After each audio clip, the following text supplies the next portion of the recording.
नमस्कार, अमर उजाला.com पर आपका स्वागत है। आपके साथ मैं हूं आदर्श झा। देखिए, ऐसे तो देश में यूसीसी यूनिफॉर्म सिविल कोड यानी कि समान नागरिक संहिता को लेकर सालों से बहस होती रही है, लेकिन अब उत्तराखंड राज्य, जो कि बीजेपी शासित राज्य है, वो इस पे आगे बढ़ता हुआ दिख रहा है, क्योंकि उत्तराखंड विधानसभा में यूसीसी को लेकर बिल पुष्कर सिंह धामी, जो कि मुख्यमंत्री हैं, उन्होंने पेश कर दिया। इसके पहले एक पूरी कार्यवाही, पूरा होमवर्क किया गया, लोगों से राय ली गई, कमेटी बनाई गई, कमेटी ने तमाम इसके जो पहलू हो सकते हैं उस पर नजर डाली।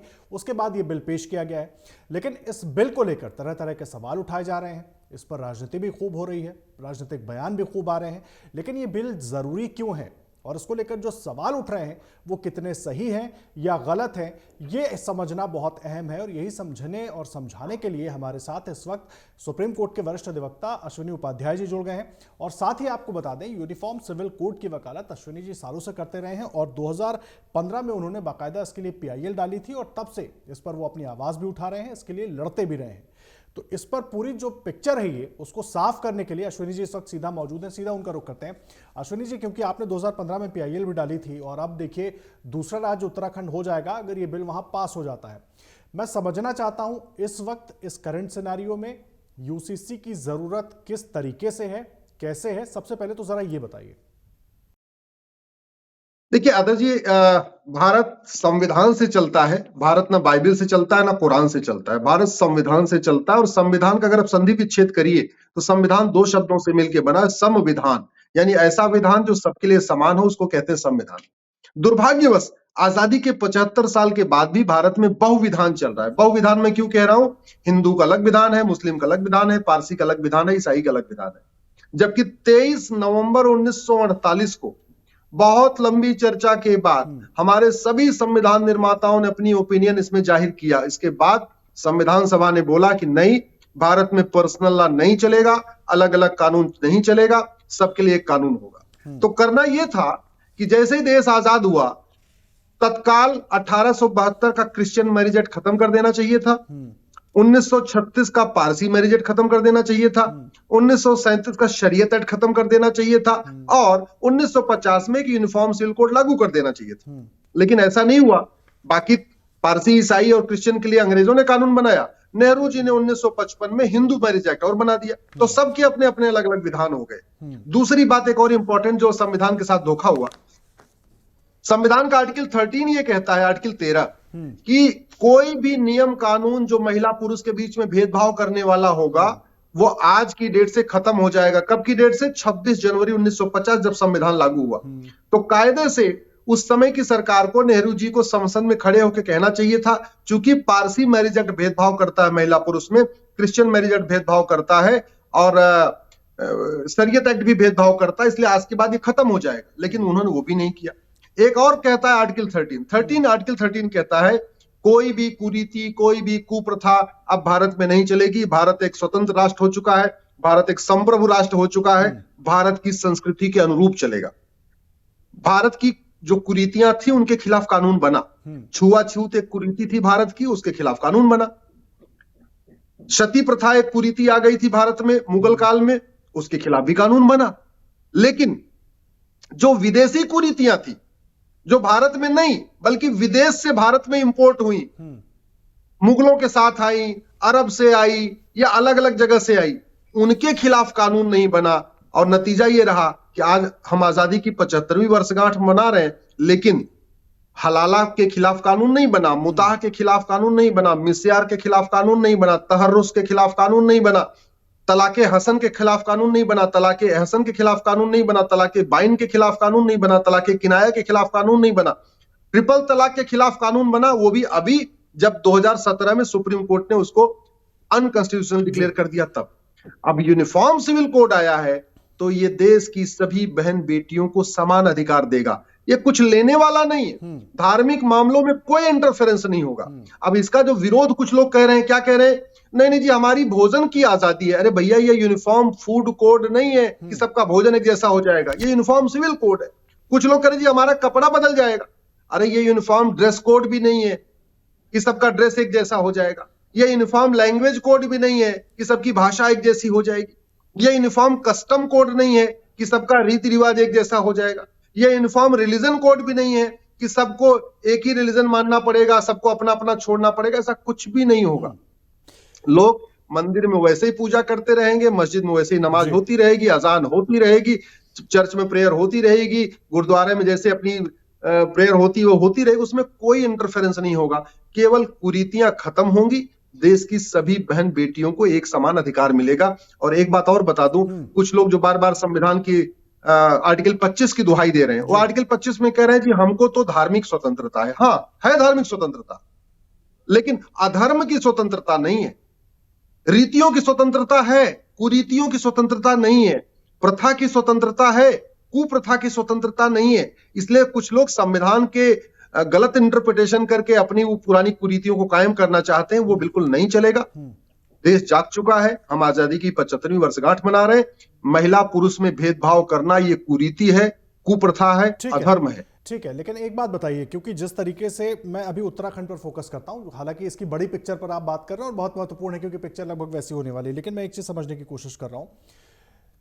इस पूरी तस्वीर को एक वो रंग देने की कोशिश की जा रही है कि ये सिर्फ एक समाज की तरफ है, जबकि जब समान नागरिक संहिता की बात होती है तो वो तो सबकी होगी। फिर उत्तराखंड में चाहे कोई भी हो, अभी मैं उत्तराखंड पे थोड़ा फोकस कर रहा हूँ, कोई भी हो, सबके लिए एक जैसा होगा।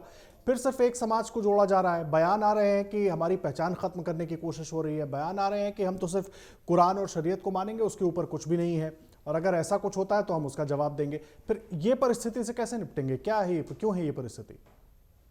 कुरीतियां तो सभी देखिए, ये जो लोग बातें करते हैं ना, एक्चुअल में भारत की जड़ों से नहीं है। ये बातें पता कौन करता है? बुखारी परिवार ऐसी बात करता है, जो भारत का नहीं है, बुखारा से आया हुआ है। ऐसी बातें मदनी परिवार करता है, जो भारत का नहीं है, मदीना से आया हुआ है। ऐसी बातें कुछ ओवैसी परिवार करता है, जो भारत का नहीं है, एक्चुअल में वो अफगानिस्तान से आया हुआ है।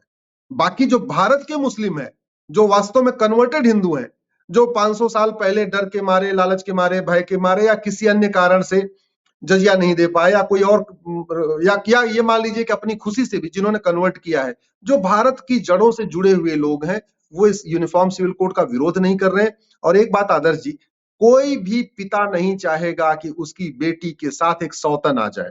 कोई भाई नहीं चाहेगा कि उसकी बहन के साथ हलाला हो। कोई भी माता पिता भाई बहन नहीं चाहेगा कि उसकी बेटी को छोड़ दिया जाए तलाके हसन देके और उसको गुजारा भत्ता न मिले। कोई नहीं चाहेगा।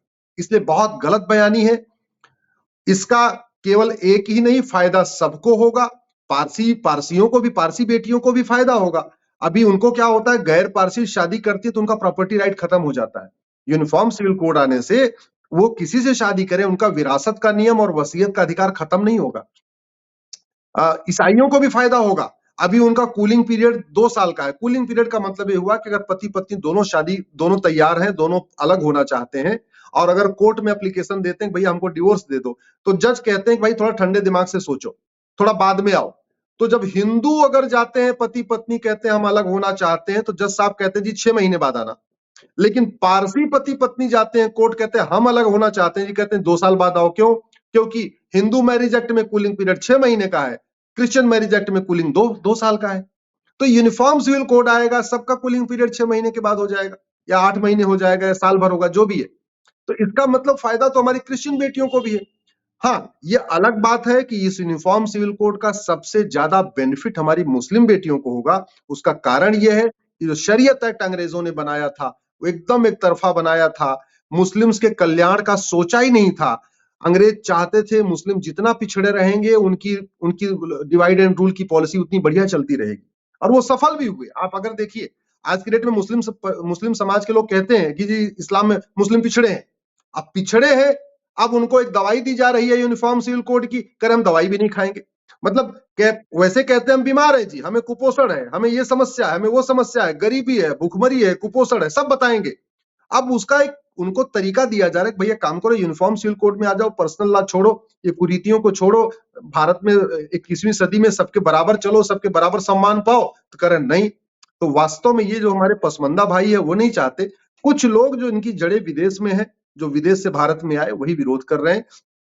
इसके मैं फायदे की बात बताता हूं आदर्श जी। भाई लड़के लड़की की शादी की उम्र समान हो जाएगी, इसमें किसी की मजहब में कहां से प्रॉब्लम आ गई? अगर शादी का रजिस्ट्रेशन सबका कंपलसरी हो जाएगा, तो ये तो अच्छा है ना। शादी सबकी रजिस्टर हो रही है, बढ़िया, क्या दिक्कत है। जैसे आप पासपोर्ट बनवाते हो, बाकी जगह के लिए अप्लाई करते हो, एक एप्लीकेशन देते हो, बर्थ सर्टिफिकेट बनवाते हो, रजिस्ट्रेशन कराते हो, तो शादी का रजिस्ट्रेशन करा लो। अब ये विरोध वो लोग कर रहे हैं जो शादी को तोड़ना चाहते हैं। उनको लगता है अगर शादी का रजिस्ट्रेशन हो जाएगा तो शादी तोड़ना मुश्किल हो जाएगा। तो ये आप कह रहे हैं कि वो बहु लोग विरोध विवाह कर रहे और हैं। शादी तोड़ने का हक हाथ से ना निकल जाए, इसलिए इतना विरोध हो रहा है। बिल्कुल, मैं वही कह रहा हूं। अभी चूंकि रजिस्ट्रेशन नहीं होता, जब मन करते हैं चिट्ठी से, कुरियर से, स्पीड पोस्ट से या फलाने फलाने से, ईमेल के जरिए 3 बार तलाक, अपना तलाक हसन दे लेते हैं, एहसन दे लेते हैं, बाइन दे लेते हैं, किनाया दे लेते हैं। अब जब रजिस्ट्रेशन हो गया तब तोड़ना मुश्किल हो जाएगा। और जब ये सबका डिवोर्स कोर्ट के जरिए होगा तो मनमानी नहीं चलेगी। गुजारा भत्ता जब सबको देना पड़ेगा तो भैया फिर तो गुजारा भत्ता का एक दबाव तो रहेगा, भैया अगर शादी तोड़ूंगा तो हमें मेंटेनेंस भी देना पड़ेगा। तो ये वो लोग विरोध कर रहे हैं जो बहन बेटियों को जूती के समान समझते हैं। ये वो बहन बेटियों को चाहते हैं कि जब मन करे हम पहने, जब मन करे निकाल के छोड़ दें। ये वही लोग विरोध कर रहे हैं। भारत की संस्कृति नारी तू नारायणी की है। भारत की संस्कृति यत्र नारस्ति पूज्यते रमन्ते तत्र देवता की है।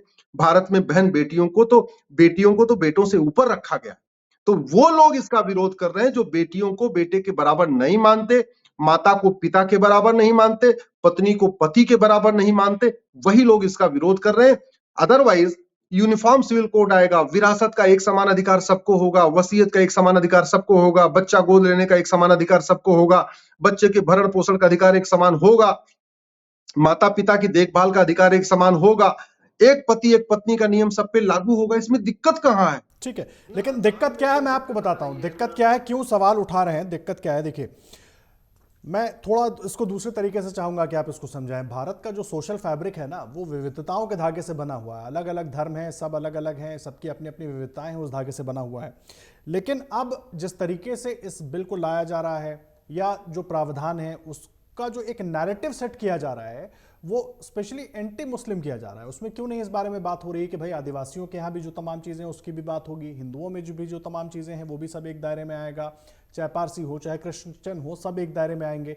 फिर इसका ये जो एंटी मुसलमान नैरेटिव है, ये क्यों सेट किया जा रहा है, क्यों ये एक छवि बनाई जा रही है? देखिए, जो कानून बनते हैं वो एक एक करके बनते हैं, धीरे धीरे बनते हैं। अब पता चला, मैं उदाहरण के दे रहा हूं, जब चोरी वाला कानून बना तो लोग ये कह के विरोध कर रहे हैं कि भैया तुम चोरी वाला कानून तो बना रहे हो, तुम बलात्कार वाला कानून क्यों नहीं बना रहे हो? अब बलात्कार वाला कानून बना, बोले जी बलात्कार का कानून तो बना दिया, नशा तस्करी वाला कानून क्यों नहीं बना रहे हो? मानव तस्करी वाला कानून क्यों नहीं बना रहे? अब मान लो बलात्कारियों को फांसी देने का कानून बन गया तो कह रहे बलात्कारियों को फांसी दे तो दे रहे हो, भ्रष्टाचारियों को फांसी क्यों नहीं दे रहे हो? अब जैसे अभी उत्तराखंड में नकल वाला कानून बना, अभी मैं आपको लेटेस्ट एग्जांपल बता देता हूं। भारत में सबसे नकल विरोधी कठोर कानून उत्तराखंड में बना। सेंट्रल गवर्नमेंट ने उसी उत्तराखंड वाले कानून को अडॉप्ट करके सेंट्रल लेवल पर भी कल की बात है, कल ही पार्लियामेंट ने पास कर दिया। तो अब नकल जो नकल माफिया है उनको 1 करोड़ रुपए फाइन पड़ेगी, 10 साल की सजा होगी। अब कोई आदमी इसका स्वागत करना चाहिए। अब ये थोड़ी कहना चाहिए भैया तुमने तो नकल माफियाओं को 10 साल की सजा दे रहे हो, तो हेलमेट न पहनने पर 10 साल की सजा क्यों नहीं दे रहे हो? सीट बेल्ट न पहनने पर 10 साल की सजा क्यों नहीं दे रहे हो? और अगर नकल माफियाओं पे 1 करोड़ का पेनाल्टी है तो हेलमेट न पहनने पे भी 1 करोड़ की पेनाल्टी लगाओ। ये कोई लॉजिक थोड़ी होती है। कानून जो बनता है वो ग्रेजुअली बनता है, 1 के बाद 2, 2 के बाद 3, 3 के बाद 4। हाँ, ये ठीक बात है। ये अगर विरोध किया जाता है कि भैया देखो नेशनल लेवल पे लागू होना चाहिए, मैं भी इसका समर्थक हूं। लेकिन शुरुआत तो हुई। अरे 75 साल में कुछ नहीं हुआ।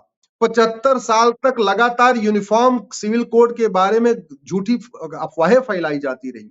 पहली बार ऐसा हुआ कि उत्तराखंड में एक ड्राफ्ट आया, बिल आया, सबकी बहुत लंबे सजेशन के बाद आया, 22 हजार लोगों से सजेशन लेने के बाद आया। छोटा सा राज्य उत्तराखंड, वहां 22 हजार लोगों से सजेशन लिया गया। इसी पर तो अश्विनी जी सवाल उठा रहे हैं कि 75 सालों में कुछ नहीं हुआ, नरेंद्र मोदी केंद्र में आ जाते हैं, बीजेपी की सरकार आ जाती है राज्य में, फिर क्यों ये हो रहा है? इसी पर तो सवाल उठा रहे हैं। नहीं, देखो, संविधान को लागू करना ये सरकार की ड्यूटी है। अब पहले की सरकारों ने वो साहस नहीं दिखाया, पहले की सरकारों ने उसको लागू करने की हिम्मत नहीं किया, इसका मतलब थोड़ी कि कोई सरकार लागू नहीं करेगी। ये तो वही बात हो गई कि मंगल पे क्यों जा रहे हो जी? पहले 75 साल मंगल पे क्यों नहीं गए आप जी? चंद्रयान क्यों बना रहे हो? इसके पहले वाली सरकारों ने चंद्रयान नहीं बनाया। अरे ग्रेजुअली बनता है। इसके पहले वाली की अटल बिहारी वाजपेयी की सरकार ने परमाणु बम का टेस्ट किया तो वर्तमान सरकार ने मंगलयान बनाया, चंद्रयान बनाया, ये ग्रेजुअल चलता रहेगा, आगे वाली सरकार कुछ और भी करेगी। मेरा तो ये मानना है कि डिस्कस इस बात पे होना चाहिए कि हमारा कानून दुनिया का सर्वोत्तम कानून होना चाहिए। मेरा जो अपना व्यक्तिगत लक्ष्य है आदर्श जी, मेरा ये मानना है भारत की पुलिस व्यवस्था विश्व की सर्वोत्तम पुलिस व्यवस्था हो, भारत की न्यायिक व्यवस्था विश्व की सर्वोत्तम न्यायिक व्यवस्था हो, भारत की प्रशासनिक व्यवस्था दुनिया की सर्वोत्तम प्रशासनिक व्यवस्था हो।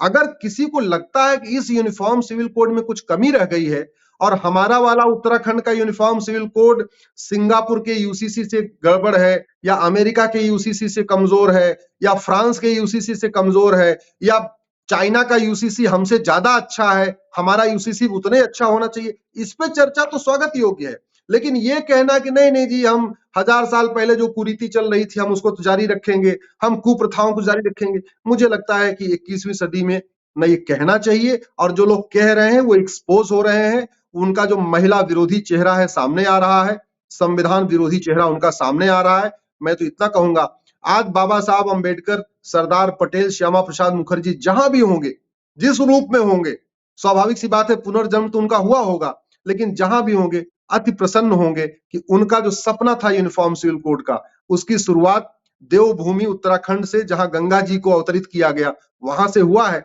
और हमें पूरा भरोसा है कि अगले 1 साल के अंदर ये पार्लियामेंट से भी पास हो जाएगा, पूरे देश में लागू हो जाएगा। ये आप ठीक कह रहे हैं, लेकिन मैं एक चीज़ समझना चाह रहा हूँ, इसका विरोध इस तरीके से क्यों हो रहा है? कोई कह रहा है कि ये समान नागरिक संहिता नहीं है, ये हिंदू नागरिक संहिता है। कोई कह रहा है हमारी पहचान खत्म करने की कोशिश हो रही है। ओवैसी कह रहे हैं कि ये इस्लाम को खत्म करने की कोशिश हो रही है, ये हिंदू राष्ट्र की तरफ बातों को बढ़ाया जा रहा है, इस तरीके की भी चर्चा हो रही है। ऐसे क्यों? देखिए, ये यूनिफॉर्म सिविल कोड जो बना है, ये कोई परमाणु बम या अग्नि मिसाइल या ब्रह्मोस मिसाइल नहीं है। ये यूनिफॉर्म सिविल कोड चीन में भी चल रहा है, फ्रांस में भी चल रहा है, सिंगापुर में भी चल रहा है, जापान में भी चल रहा है, और वहां पे भी मुस्लिम से रहते हैं, उन्होंने तो कभी विरोध नहीं किया, बड़े खुश होकर आराम से रह रहे हैं। गोवा में भी यूनिफॉर्म सिविल कोड है, हालांकि वो आजादी के बाद नहीं बना, आजादी के पहले का बना, पुर्तगालियों का बनाया हुआ है। वहां पे भी क्रिश्चियन भी खुश है, हिंदू भी खुश है, मुस्लिम भी खुश है। आने वाले टाइम में उत्तराखंड में बन गया है, अभी 6 महीने के बाद वो सारे उत्तराखंड वालों को भी इसका मतलब इसकी अच्छाई समझ में आ जाएगी, वो भी खुश हो जाएंगे, देश में आएगा वो भी खुश हो जाएंगे। ये जो विरोध करने वाले लोग हैं, ये विरोध के कारण विरोध कर रहे हैं।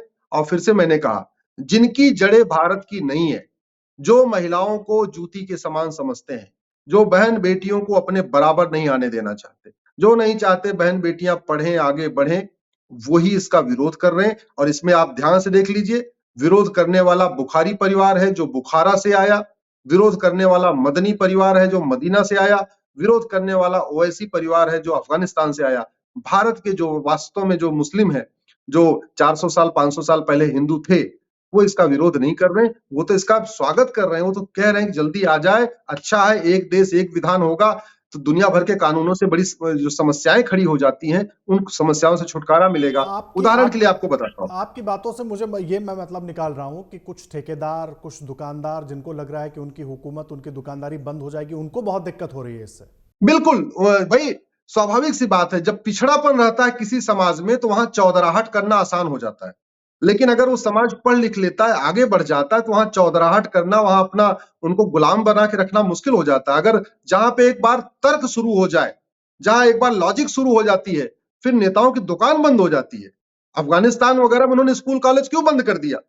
अफगानिस्तान जो गंधार था, वो भी पहले वहां सारे हिंदू ही थे, उन्होंने दुकानें क्यों बंद कर दिया? सारे स्कूल कॉलेज यूनिवर्सिटी क्यों बंद कर दिया? लड़कियों का स्कूल में जाना क्यों बंद कर दिया? क्योंकि लड़कियां अगर अनाड़ी रहेंगी, लड़कियां अनपढ़ रहेंगी, तो उनकी चौधराहट आराम से चलेगी।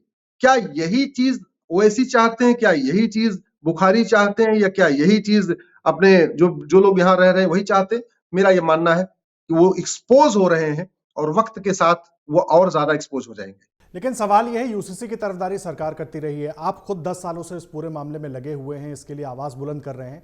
मेरा सीधा सा सवाल है, उत्तराखंड में तो बिल पेश हो जाता है, केंद्र सरकार भी बात करती रही, मैं बीजेपी की बात करता हूं, दशकों से बीजेपी के एजेंडे में यह मामला रहा, 3 प्रमुख मुद्दे रहे, राम मंदिर रहा, 370 रहा, वो दोनों लग हो गए, अब ये एक एजेंडा बचता है। फिर केंद्र के पास ब्लूप्रिंट नहीं है, या केंद्र सरकार क्या इतने बड़े पैमाने पर हिम्मत नहीं कर पा रही है? उत्तराखंड को एक प्रयोगशाला के तौर पर देखा जा रहा है।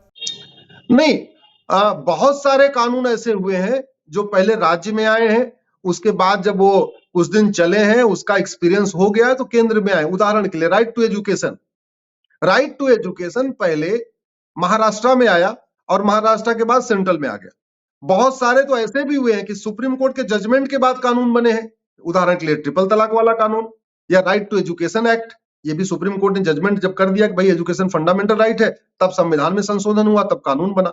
तो बहुत जो कानून बनता है कई बार समाज की डिमांड पे बनता है, कई बार कोर्ट के कहने से बनता है, कई बार एक राज्य में अच्छा चल रहा है तो फिर सेंट्रल में बनता है। और इसका लेटेस्ट एग्जांपल है नकल विरोधी कानून। सबसे कठोर कानून नकल के खिलाफ उत्तराखंड में बनाया धामी जी ने, और अभी सेंट्रल गवर्नमेंट ने उसको अडॉप्ट कर लिया।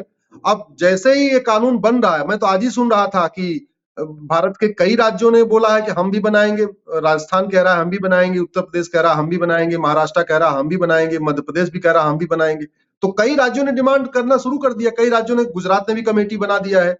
तो इसका मतलब ये हुआ कि बहुत जल्द ही ये सेंट्रल लेवल पे आएगा। और ये मैं फिर से कहता हूं, ये बीजेपी कांग्रेस का विषय नहीं है, ये हिंदू और मुसलमान का विषय नहीं है, ये संविधान का विषय है। संविधान, एक समान विधान, एक समान सम्मान, एक समान सबको अधिकार, ये उसका विषय है। ये सिविल राइट का विषय है, ये ह्यूमन राइट का विषय है, ये हिंदू मुसलमान का विषय नहीं है।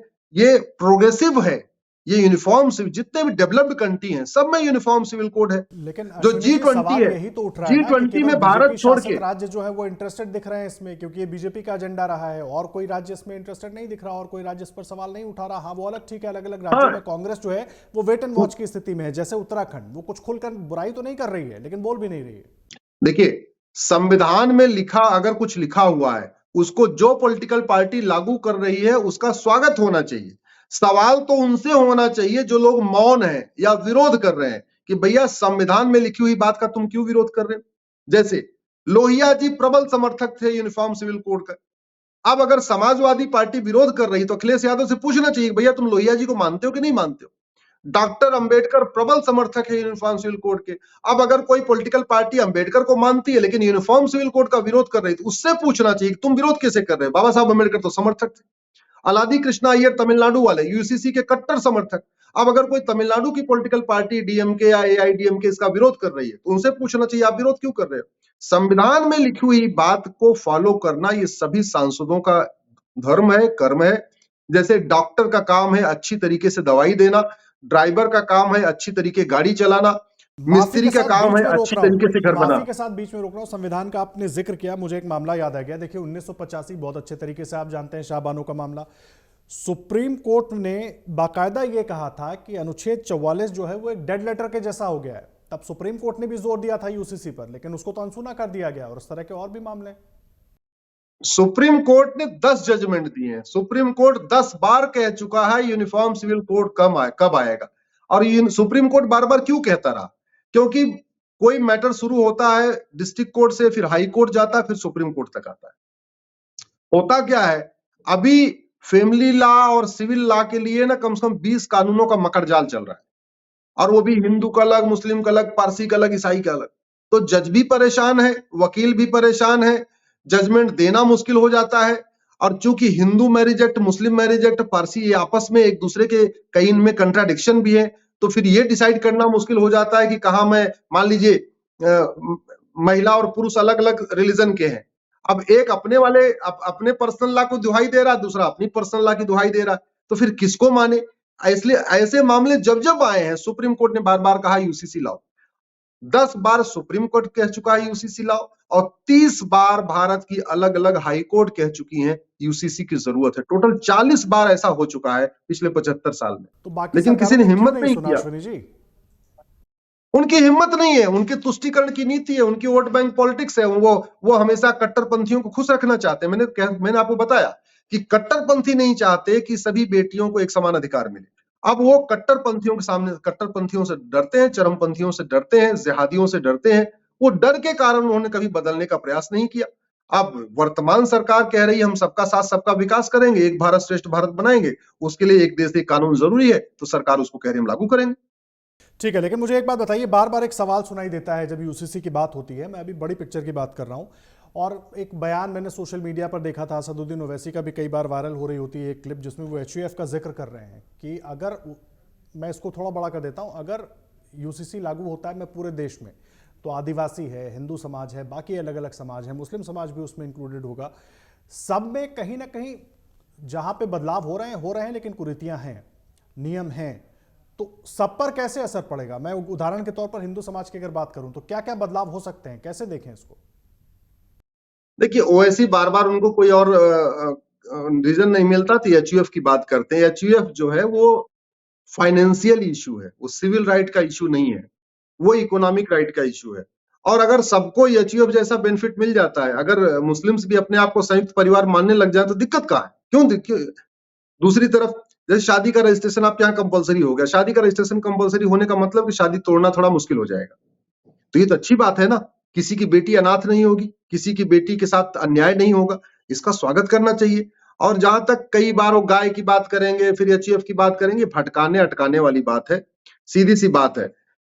मैंने कहा ना, ये यूनिफॉर्म सिविल कोड है, ये यूनिफॉर्म ड्रेस कोड नहीं है, ये यूनिफॉर्म फूड कोड भी नहीं है कि सबका भोजन एक जैसा हो जाएगा, ये यूनिफॉर्म कस्टम कोड नहीं कि सबके कस्टम एक जैसे हो जाएंगे, ये यूनिफॉर्म लैंग्वेज कोड नहीं है कि सबकी भाषा एक जैसी हो जाएगी। देखिए, यूसीसी को लेकर तमाम सवाल उठते रहे हैं और यूसीसी पर 10 साल से लड़ाई लड़ रहे हैं अश्विनी उपाध्याय, और इसीलिए हमने उनको अपने साथ जोड़ा ताकि हम इस विषय में वो बातचीत कर सकें, वो उन तमाम सवालों के जवाब ढूंढ सकें जिन पर सवाल तो उठ रहे हैं लेकिन उनके जवाब कोई नहीं दे रहा है। इसीलिए बहुत अहम हो जाती है चर्चा। उत्तराखंड में देखिए, यूसीसी को लेकर बिल पेश हो चुका है, हो सकता है कि जल्द वो कानून में भी तब्दील हो जाए।